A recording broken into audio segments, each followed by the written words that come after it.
saya hanya aktif di resimen mahasiswa, tapi saya aktif di luar juga, gitu kan. Saya aktif di pergerakan PMI ya, Pergerakan Mahasiswa Islam Indonesia. Tapi belakangan sih jangan begitu aktif juga, gitu kan. Dan kemudian memang saya banyak aktif untuk kegiatan sosial awalnya, sehingga memang saya dipertemukan oleh Allah Subhanahu wa Ta'ala dengan Wakil Menteri Pendidikan yang saat ini jadi rektor di Yarsi, namanya Pak Prof. Fasli Jalal. Dengan takdir itulah kemudian saya dibantu sama beliau, karena memang saya sering ngebantu beliau, ya kan. Dan saya nggak bisa pungkiri juga, untuk bisa menjadi guru besar itu bukan karena kita ini kepintaran, ya, tapi tentang juga bagaimana ada orang yang bisa membantu kita. Nah, untuk bisa membantu itu secara tulus kan tergantung kita bagaimana kita bisa berbagi dengan orang lain. Man ja'a bil hasanati falahu asru amsalihha. Itu tertuang di dalam Al-Qur'an surat Al-An'am ayat 60. Ketika kita datang memberikan kebaikan, maka Allah balasannya bukan 1 tapi 10.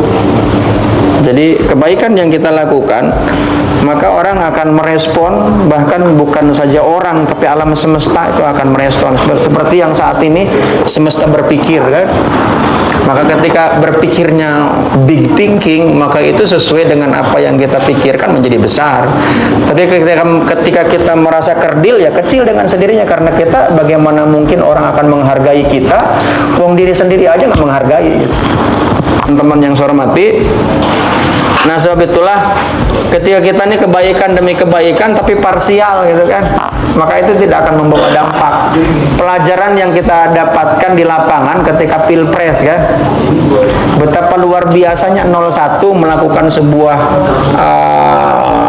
kampanye, gitu kan, untuk memberikan sebuah proses perubahan.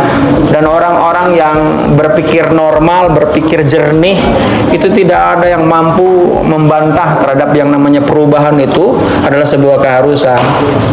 Tapi kenyataan di lapangan perubahan nggak laku. Itu kan yang laku adalah perubahan yang bersifat sesaat. Apa itu? Guyuran sembako, ya kan. Sama halnya ketika seseorang itu sukses, ya, yang dalam tanda petik sukses itu saya juga ngedefinisinya masih banyak confuse, gitu kan. Orang kan lebih cenderung sukses itu kan namanya populer, kemudian punya jabatan yang mentereng, punya uang yang banyak, dan orang nggak akan mungkin tuh menghindari untuk merapat. Ya, hari ini saya nggak mungkin disuruh bicara kalau saya tidak dianggap sukses oleh teman-teman, betul nggak? Iya kan? Dianggap biasa saja.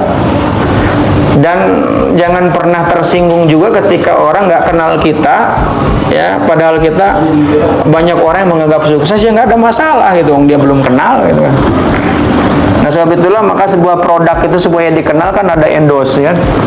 Nah cuman endorse-nya tadi Bang Nasar berlebihan aja. Gitu. Dan sahabat-sahabatku yang baik, ini sebuah gagasan yang bagus, itu artinya tidak terkungkung di dalam kampus, gitu kan, sehingga korma hanya di dalam kampus, gitu, sebagai sebuah apa namanya lembaga unit kegiatan mahasiswa, tapi kemudian keluar, ya. Oh iya, Tupperware sekarang kan keluar, ya kan, bukan lagi kurma, sekarang sudah di jus, gitu kan, dicampur segala macam, gitu kan. Walaupun iya kurmanya jadi nggak kelihatan lagi, maka sekarang iya sudah di jus, dan kemudian akhirnya berubah menjadi alam semesta berpikir, ya, atau semesta pikiran, ya. Ini kelompoknya ini, ya. Oh iya, kenapa nih logonya pakai ini lampu? Nah itu tuh yang bikin. Kenapa? Pasti ada alasan. Saya pengen ngobrol dulu lah. Kenapa? Ini sih ngarang-ngarang saya. Oh, ngarang-ngarang aja, ya. Lampu itu kan melambangkan terang. Jadi kita harus menjaga pikiran kita harus tetap terang dan selalu terang. Oh, iya. Kayak iklannya ini apa? Philip, ya. Terus terang. Kaitan dengan ini, kita ini kan saat ini udah tanggal 16 Syawal, ya. Betul, ya? Ada yang enggak kan sekarang tanggal 16 Syawal? Artinya sudah pertengahan. Nah, ketika tanggal 1 Syawal kita ngapain tuh? Lebaran, kan? Biasanya kalau lebaran apa yang dimakan identiknya? Ketupat, ya kan? Tahu nggak ketupat filosofinya apa? Nggak tahu kan? Nggak tahu. Sunan Kalijaga memberikan sebuah informasi kepada kita tentang filosofi ketupat. Di masyarakat Jawa itu Lebaran bukan hanya di tanggal 1 Syawal, tapi ada Lebaran ketupat itu pada tanggal 8 Syawal.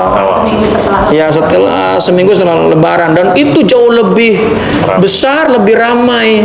Kenapa? Syawalan namanya. Dan kenapa itu Syawalan itu lebih ramai? Karena ada pesan-pesan yang ingin disampaikan, pesan moral yang disampaikan oleh Sunan Kalijogo. Yang orang-orang tertentu menganggap bahwa Wali Songo tuh nothing gitu, nggak ada. Tapi bagi saya karena memang baca sejarah, ada. Itu kan tergantung meyakini, sama halnya meyakini Indonesia itu nggak ada gitu kan. Sama halnya kayak gitu. Ya kalau kita kemudian nggak percaya sama penulis sejarah, ya terserah juga gitu. Tapi saya percaya sama penulis sejarah karena saya bukan pelaku sejarah.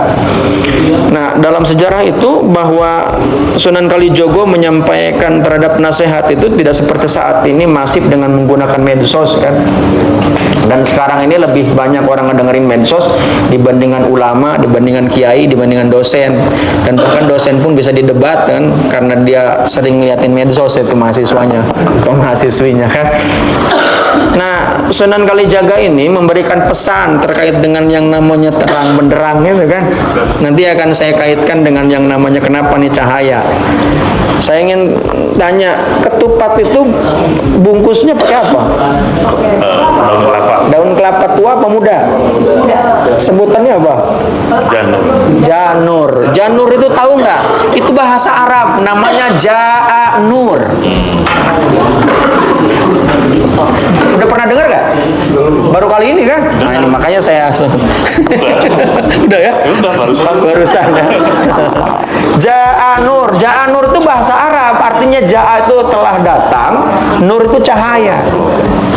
Telah datang cahaya. Itu kan? Kenapa telah datang cahaya? Karena sebuah proses panjang sebelumnya yang disebut dengan Ramadan. Ramadan itu kan tempaan yang dilakukan oleh orang-orang yang yakin. Kalau nggak yakin nggak bisa, karena Ramadan itu berat. Ya kan? Puasa itu berat. Bagi orang-orang yang memang beriman itu menjadi ringan. Walaupun mereka misalnya kayak saudara-saudara kita di Palestina dalam kondisi yang porak-poranda, mereka tetap puasa. Tapi bagi orang-orang yang tidak beriman itu berat. Kenapa? Karena biasa sarapan, nggak sarapan. Ya kan? Maka kemudian Idul Fitri itu kan pesta. Fitr itu makan, sarapan pagi. To'amul futur itu artinya sarapan pagi. Maka kalau namanya Idul Fitri, kembali sarapan. Bukan kembali ke fitrah. Nah, itu definisi yang semaunya. Maksudnya kembali ke fitrahnya, yang sebelumnya sarapan jadi sarapan. Nah, iya. Fitrahnya juga. Bisa juga kembali ke Fitri karena memang istri kedua. Istri kedua. Ditinggalin. Nah, iya.